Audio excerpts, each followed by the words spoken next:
Hey y'all, welcome to the Medicinal Melange podcast. I'm Elizabeth, a clinical herbalist, medical astrologer, and the friend that won't let you gaslight yourself out of your own brilliance.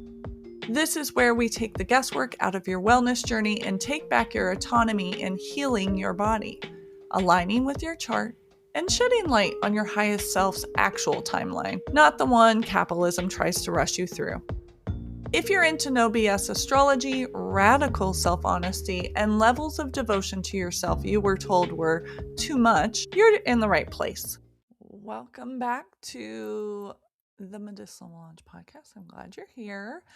I've been doing real good, keeping on the beat every week. Try my best. Mercury went retrograde yesterday. We're in the middle of eclipse season, and though we had the solar eclipse in Aquarius that really kicks off our next batch of things to come, we also have this lunar eclipse coming up March 3rd, 3-3, and it is in Virgo. Boy, oh boy, am I so excited, because the last eclipse we had was actually on my birthday. And I'll be honest, it wasn't terrible, at least that I know of. From a medical astrology point, do I love the eclipse right on top of my sun? No, I don't. But it's okay.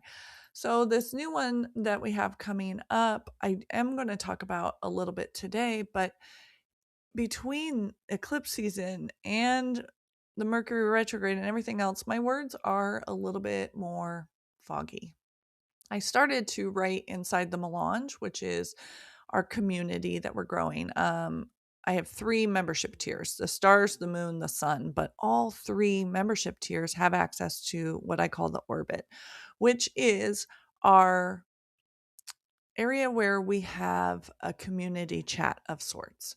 So some people post about their day and just, the struggles they're having, and I will fill in, or somebody will fill in with the astrology. Or for instance, yesterday I pulled James Tallarico and Jasmine Crockett's chart. Now, I don't have a specific birth time, and I mentioned it there, but I love to pull charts and to softly practice looking at what these placements are. So even though I don't have the exact birth time, so I can't tell what the ascendant is, what the houses represent, or what's in what house, I absolutely can know, okay, here we have a lot of Aries placements for Jasmine Crockett. Here we have Virgo placements for James Tallarico. And so it's just very interesting because we have this eclipse coming up, right? Yes, Saturn is in Aries, as is Neptune. So they both have hit or misses, but when I look at these charts, I really think that this eclipse may lower this kind of gallop that he has going on, because honestly, a pastor, that's not for me. A civil rights lawyer, somebody who's been in politics, I like that. I honestly, I'm happy with both choices, but I just feel like Jasmine has the stronger case astrologically. And so the only reason why I'm talking about this out loud is because I normally don't. I don't feel safe all the time talking about politics in 2026. Naming things like that. I will say that's a huge reason why I have the Melange. So that way, as the astrology unfolds, because I already see a lot of it, I can talk a little bit more freely than I would be able to on, let's say, Instagram, that is owned by Meta. And that in itself, I have a whole issue with, even if it wasn't for giving donorship money to evil fucking regimes. But I'm looking at the astrology of it all, and we're able to talk about this inside the Melange. And I think there's a power here in just being able to name shit. There's a moment in every transition in life where you keep refining. You're refining, you're softening. You finally declare, I've been putting up with this shit. I am no longer going to put up with this shit. And for years, I wasn't really refining. It was so exhausting and would show up in the most annoying ways. From a business perspective, it would come a lot in avoiding hitting publish on emails like the fucking plague. My 12th house Leo would activate so hard, and my Chiron, my biggest wound in Gemini, would activate. And I would be so nervous that someone would interpret my words wrong or call me out for something that I didn't even realize was harmful or was an issue. Which I will say, I do my best now to not do other people's math, to worry about what they're thinking, what they're doing. Is it too much for them? Is my pricing too low? I try my best not to. As a Virgo rising, it took up a lot of my time and energy. So I feel like I've released it, and or even when I'm triggered, I just remind myself like that's not my business. But in the past, I would tweak one more sentence, one more word, and emails that should have taken 30 minutes to write were taking hours, because I was always softening my language, because that's not how herbalists talk. I would add a sprinkle of nuance here, remove my Scorpio third house and Capricorn moon sharpness there. I knew who I was helping, but somewhere in my nervous system, being direct with my words kind of felt dangerous. And I'm sure most of us are beat in with the phrase or similar phrase of words always have consequences. I remember I was working through shit in therapy and on my own, and I needed to have a hard talk with somebody. And at the time, I couldn't have this face to face talk because, again, Scorpio third house. So when I communicate, when I talk about myself, my thoughts, my feelings, stuff like that, I would rather not be that vulnerable. I'd rather stick to facts. And so writing things kind of helped me do both things at once. It's probably, again, why this podcast is beautiful, because I could write out bullet points of what I want to talk about, and then I'm behind the camera. So, or behind the microphone. And so it kind of works out. But I needed to have a hard talk, so I wrote it. And I knew, because of this emotional capacity that I had, and that I was working on refining, I needed to remind it. And when I delivered it to this person it was intended for, they reminded me, think about what this means to give me this, because words have consequences. And it was really fucked up, in my opinion, to say that. And it still really makes me mad to this day, because I was just sharing my truth. I was sharing my feelings, my emotions. And that was so fucking threatening to that person. They didn't know what was on the other side. It could have been like, I love you so much. And, I could have been spilling my guts in positive ways, negative ways. It didn't matter. But the threat was there. And I 1000% took it as a threat. I still do. I think that's why I internalize it as really fucked up things. But it was my truth that I was sharing. But even as an adult, there I was getting hammered with your words hold consequences kind of song and dance going on.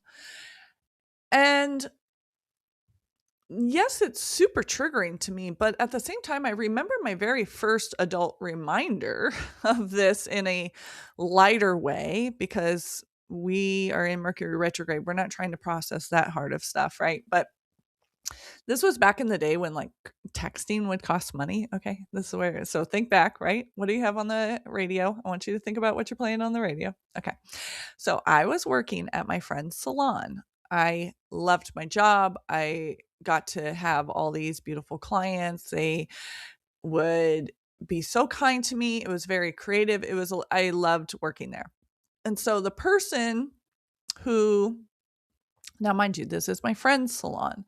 And we became friends over the years, and then I worked for her, and then we became like best friends. So anyway, I wasn't supposed to close, and the person who was supposed to close doesn't show up. And I was pissed because I was missing an important birthday party. So I get on my phone and I fucking rage text my friend, aka owner of the salon, about the situation. I'll be real, I called the girl like a moron, or like, I don't know, maybe like a ninny or a twat, possibly twat, because I feel like I was creeping towards that line. I don't even remember the exact insult. What I do remember is I hit send and sent it to the wrong person. Oh my God. Y'all, if I could have curled up inside of my fucking uterus to die, I would have in that moment. And I went back to check what old girl said, to be like, yeah. And now she's like silent. She's not even texting me back because she hasn't texted me back. Because I said a lot of these same things just in softer language to this person. Like, that's really fucked up. You were supposed to be here. I had an important thing. It wasn't, you couldn't, un sober up in time to make your 5 p.m. shift. So I went back to check what old girl said, and I realized, whoopsie, sent it to her. And again, I stood by what I said. I wasn't wrong, but I also am not an asshole on purpose. I want the best for everyone. I hate when people are mean on purpose. I don't think it's funny on Instagram when they do like the prank stuff. I love scaring, like jump scare. Like that's funny as shit to me. But like being mean to people, it just breaks me. Even if you see like street performers and stuff like that, I stop, I tip, I do all of that because I just am like, good for you. You're putting yourself out there and I want to like reward it. Like my heart, when people are happy, that's when I'm crying. And so to know that I sent it to her in a rage moment, accidentally though, it broke me. And, it sucked. It really sucked. And if you're like, wow, that sucks. And I'm like, yeah, it does, but it gets worse. Because I didn't send it to my friend, my boss, I sent it to the girl that was covering me. I totally got fired. And also I lost a very close friend because I'd never been written up. I'd never this, never that. And honestly, like texting somebody, it's whatever, it is what it is. I feel like in 2026, I wouldn't have got fired, but yeah, I lost a friend because I was like, we talk like this all the time in friendships and it's not my fault. But as sucky as it was, that moment really imprinted something deep in me. Not don't be emotional, don't be honest, but more so be careful. Words cost you your belonging. Words cost you, in this case, your income. Words can cost you your safety because we live in a capitalist society. So a lot of our safety is tied to a monetary value. And though I've always been brutally honest, from that point forward, my nervous system was hyper aware and I would quadruple check who I'm texting because our brains do not forget these moments and these lessons. I will tell you, I have to co-parent with a person. It's not even my immediate co-parent. I have to co-parent with this person that is just so mean, so rude. And sometimes I want to text about it and I have to like pause because I'm terrified of actually saying things because I have to be so on level and so on the board. So when I'm talking to people in order to vent, I just am terrified that I'm going to text the wrong person. But honestly, that wasn't the only place I learned it. I'll give you a snapshot of my house. So my siblings are Libra sun. My brother's a Libra sun. My sister is a Leo sun. I'm a Virgo sun. And my dad is a Capricorn. They don't have his exact birth time, and it's really sketchy on where he was even born. But big emotions are not really his thing. He's more of a say it than silence kind of guy. And my mom is a Libra sun, and I feel so bad. Confrontation is not her favorite sport at all, which couldn't be more opposite to me because I love confrontation. It's weird. It has like some salvatory response. It's like a dog ready to attack almost because I thrive in confrontation because I already have the facts. I'm already thinking very logical. So nobody gets my goat to where I'm yelling because I stick to the facts. And a lot of times, because I have a Scorpio third house, my delivery is also sharp. And I'm aware of this. So confrontation, some of my favorite sports to engage in. But yeah, when things go sideways in our house, whether it be emotionally, whether I'm in trouble, my brother's in trouble, my parents are maybe, disagreeing about something, but I'm going to focus on me, right? When I would be in trouble for one reason or another, when things went sideways, my mom would do the Libra thing and not say a fucking word. And instead, she would clean or hum. And if you grew up in that environment or something similar, the hum is almost always worse because the hum means you're deep shit in it. Very little eye contact, very little talking through any sort of crash out. It is total fucking silence. Like, don't you dare turn on a radio, turn on a TV. You would get in more trouble for sure for that. It was fucking silence except for that hum. And I want to say this gently because I do have an amazing mom. She did the best she could with what she was shown. Her mom didn't model any sort of emotional processing. My great grandma certainly did not. But what my developing brain learned to internalize was when conflict happens, the connection withdraws. The emotional connection, the emotional love, all of this withdraws. So in an effort to fix it, because please remember, yes, I am a Virgo, so I'm of service, let me fix it, stuff like that. I'm also 29 degrees Virgo, so I'm almost damn near a Libra.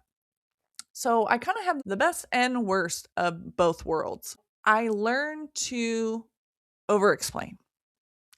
If I say it 5 different ways, maybe they'll hear me. Maybe one of those will ring true for them and they'll go, oh, I am being a dick.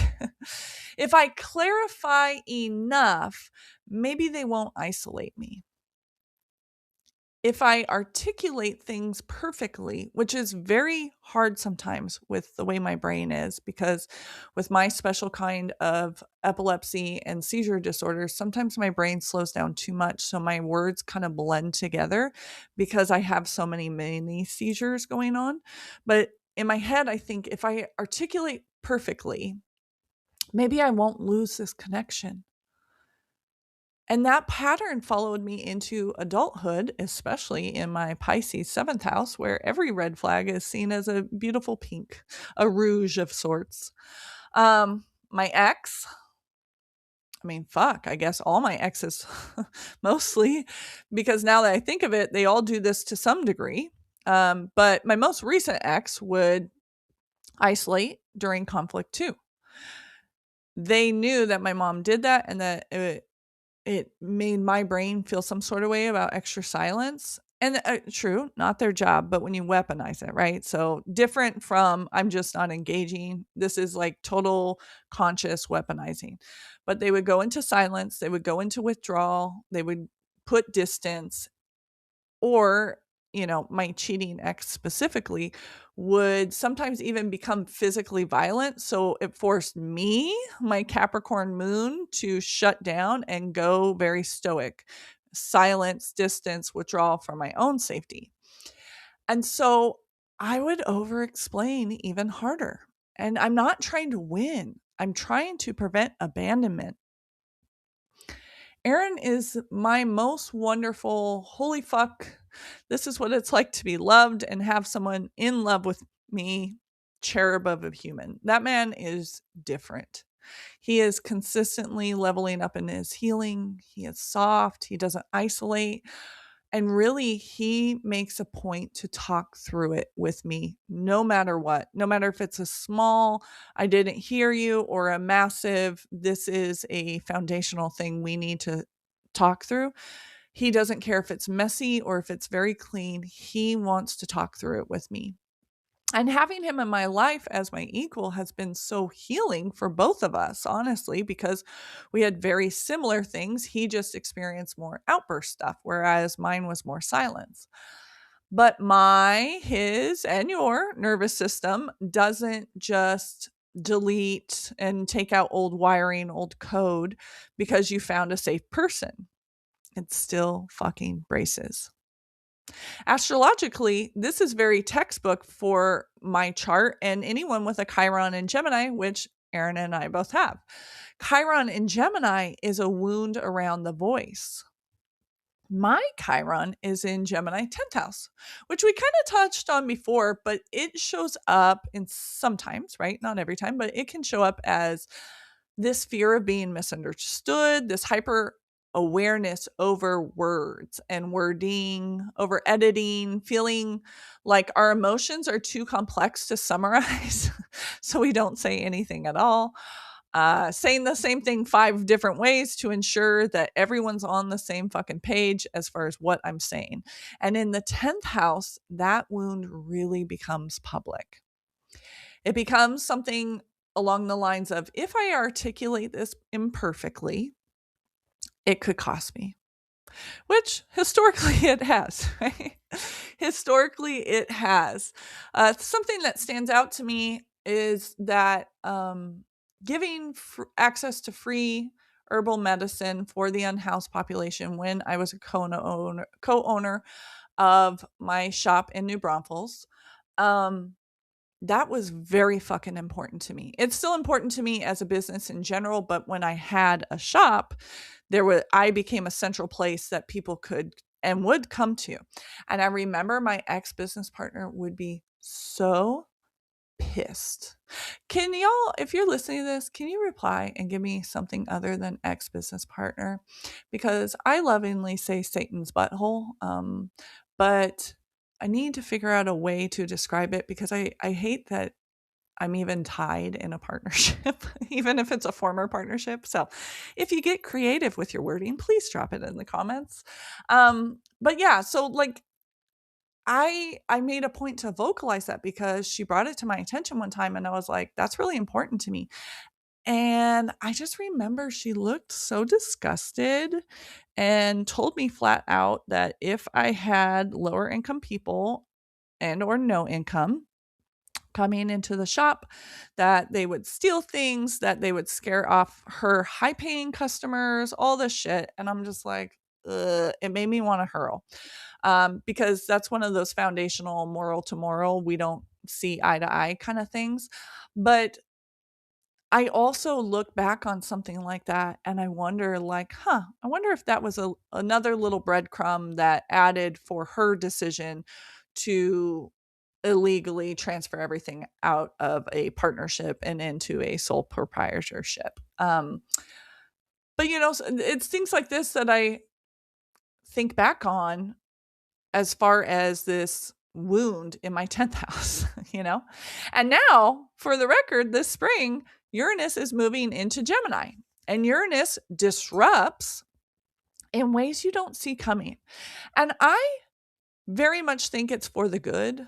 I think, as shitty as that situation that I just was talking about was, I'm not in that situation anymore. And so it happened. It was a disruption, but for the good. Hard, but good. And while Gemini calls it out by name at the same time, so we have this hard disruption and this let's call it out. And for me, hitting my midheaven and my Chiron at 13 degrees, over the years, I have learned that this is not about growing into a louder person. This placement is about becoming exact.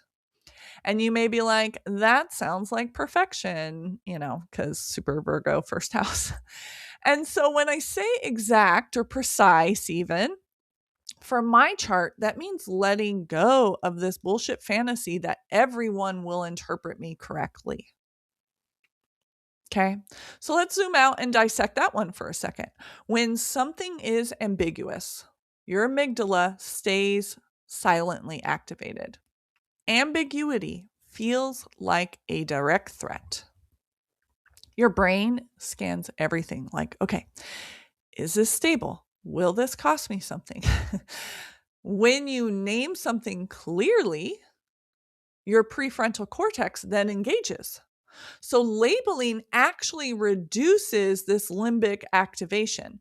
This is why when you say, I'm not failing, I'm transitioning, or even just a soft, I'm still learning, your body softens. Maybe you feel like, I'm not disorganized, I built these systems from a reason or perspective of survival.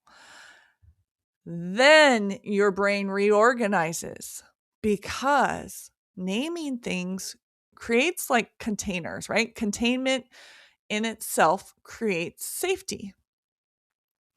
Then, with safety, your brain restores executive function. And I will tell you, executive function is required for any vision, any creativity, which is why for weeks I couldn't see my next direction. I talked about this a little bit last week too. It wasn't a clarity problem and seeing my future problem, it was a safety problem.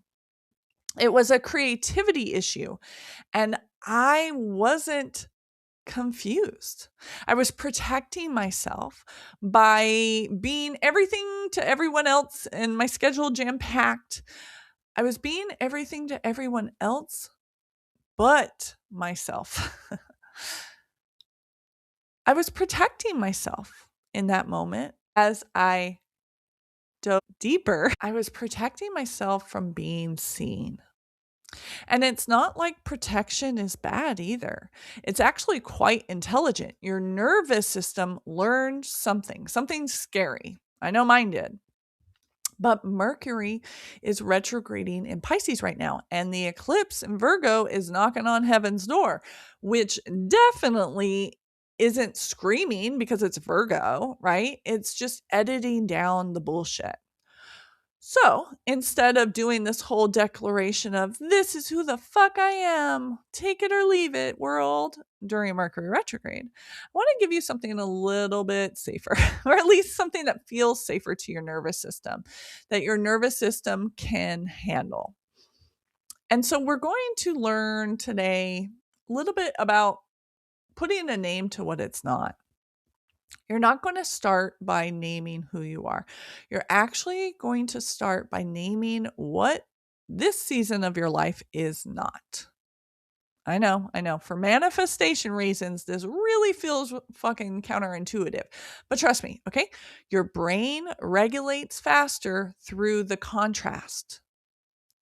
So instead of who am I becoming and maxing your nervous system with this very foggy Mercury and Pisces energy, I want you to try something like this is not burnout. This is not failure. This is not regression. This is not me being lazy.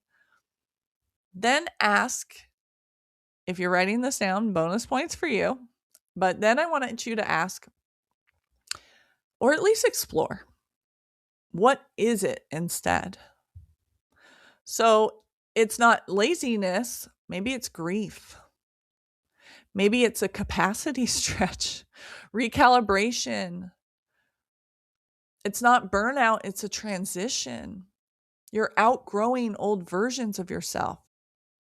It's not an argument, it's a structural mismatch, especially if there's massive Aries placements, whether it be 7th house Aries, 4th house Aries, even first. Maybe there's a structural mismatch. Your brain can work with these approaches and not trigger your nervous system. And remember, I truly believe that Mercury retrograde is not about fucking chaos. If you don't yet, please follow me. I'm at the Medicinal Melange on Instagram. I also am on Facebook, but I just send the shit from Instagram. So bonus points if you're on Instagram. If you're not, that's fine. I'm also on YouTube. I'm doing my best to remember to put everything that I have on Instagram on YouTube. But Instagram's really where I can go. I quit TikTok without warning because fuck them. But I made this post, a couple posts this week about Mercury retrograde, and I talked about this is not chaos. This is a time to review your old shit, old labels, old contracts, stuff like that. It wants you to realign with the version after you've done the review during retrograde, because retrograde slows down this cognitive loop just enough for you to hear what you've been avoiding, what is lurking in that dark crawl space over there, or even in the corner. So instead of pushing for clear answers, we're going to be asking, what have I been over explaining? Where am I using 5 sentences when one sentence or even a word no is clear enough? And let's not forget, we are days away from this full moon in Virgo and the eclipse. Virgo rules pattern recognition. So your habits are going to be on display, not to emerge as like this new improved version of you, but to see where you're stuck. Where are you still operating in survival era and that kind of survival era language instead of like, don't fuck with me, fellas, a la Mommy Dearest? For me, honestly, it's probably something like, I help everyone. I'm still figuring it out. I'm just evolving. Notice the word just softens the strength and the inner power of the word evolving. So pay attention to where you're saying just. I've been talking a lot to my children about this as well because it also softens whatever the action is. So then it takes out a little bit of your accountability. I was just, whatever, kicking the dog. It's like, bro, just say you were kicking the dog. It's not just. Not to say my children kicked the dog, but that's the only example I could at the time. But yeah, the language that kept me safe, that just never fucking anchors me into my own empowerment. And that's not very Virgo of me.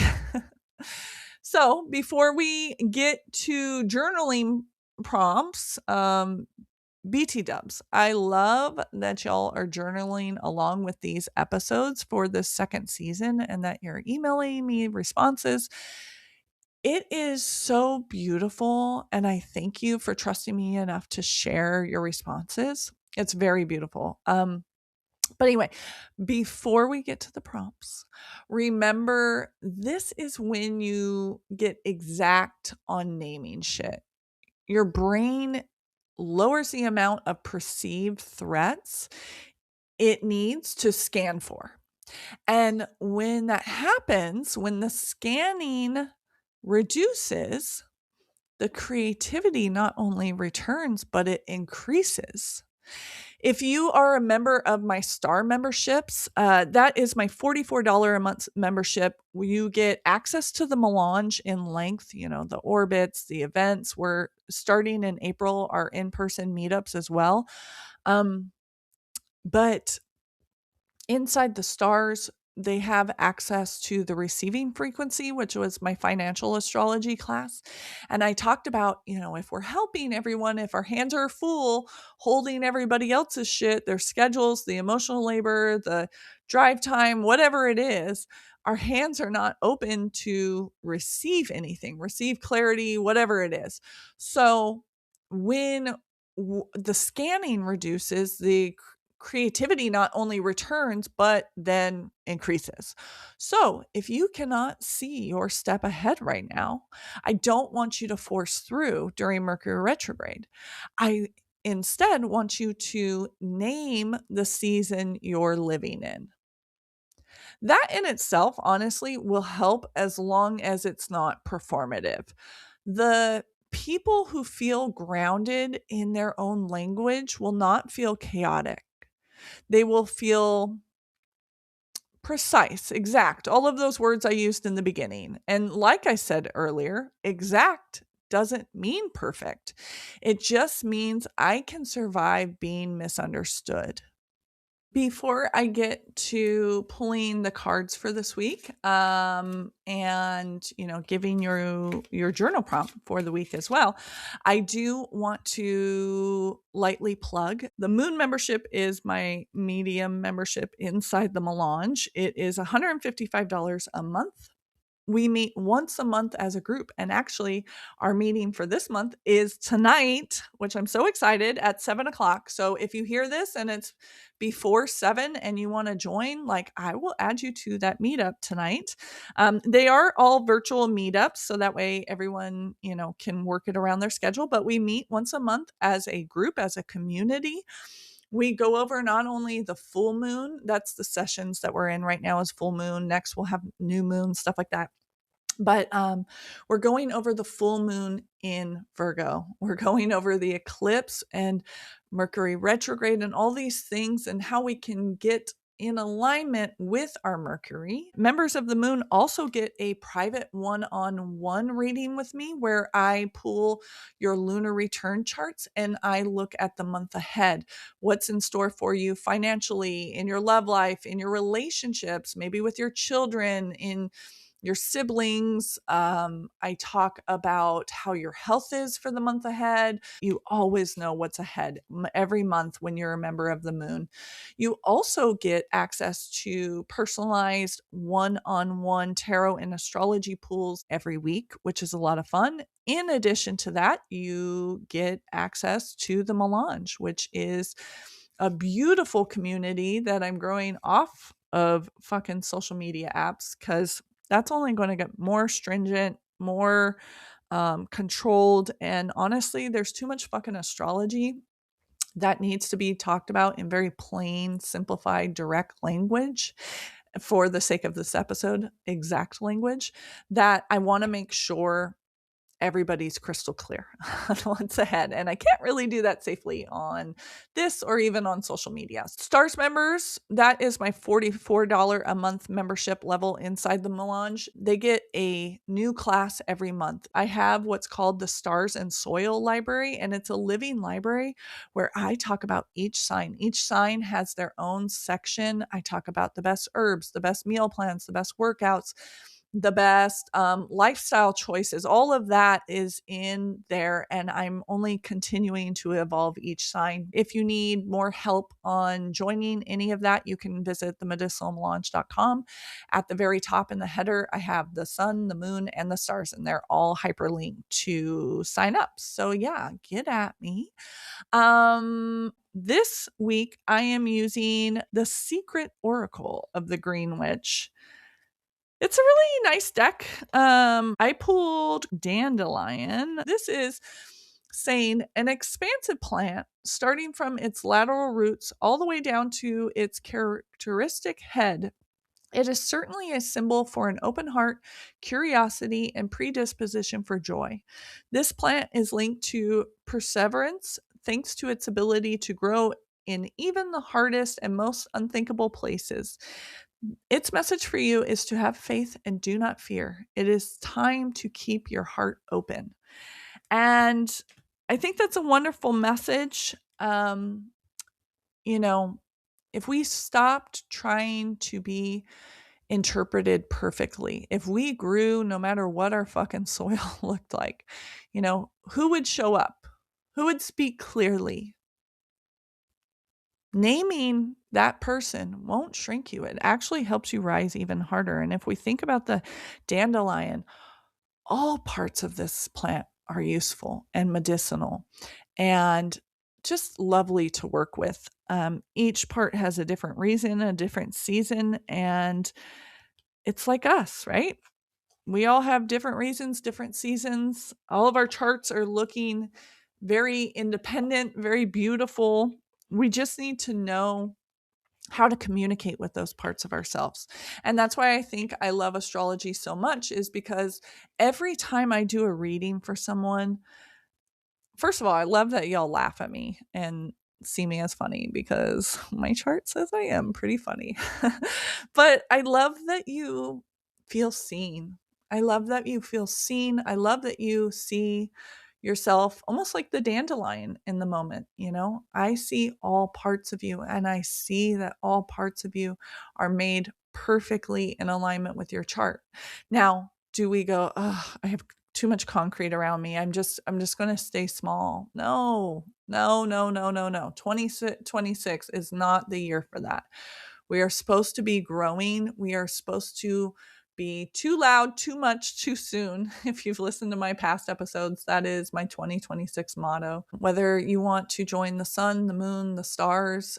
Right now, I also have a Mercury retrograde recalibration reading available, virtual and in person. So if you come see me on a Sunday at Deja Vu Esoterica from 11 to 3, or you want to hop on a virtual reading, which I actually really love the virtual readings because you get to keep the copy of the recording of the meeting. Now, it's Mercury retrograde. It might fuck up. But I love that y'all can see the benefit of keeping the recording, because I always, do the thing, give too much information, say it different ways. It is a lot to process and a lot to take in. So the virtual readings, in my opinion, are very beneficial because you get to keep the recording, especially during Mercury retrograde. So yeah, that's how we can work together. Or if you just want to listen to these podcasts, that's great too. I really appreciate y'all always reaching out to me, telling me that you loved it. It makes me feel very seen, which I appreciate. But it also makes me realize more and more how connected our stories and our timelines actually are. So with that, I hope you have a great week. Talk to you next time.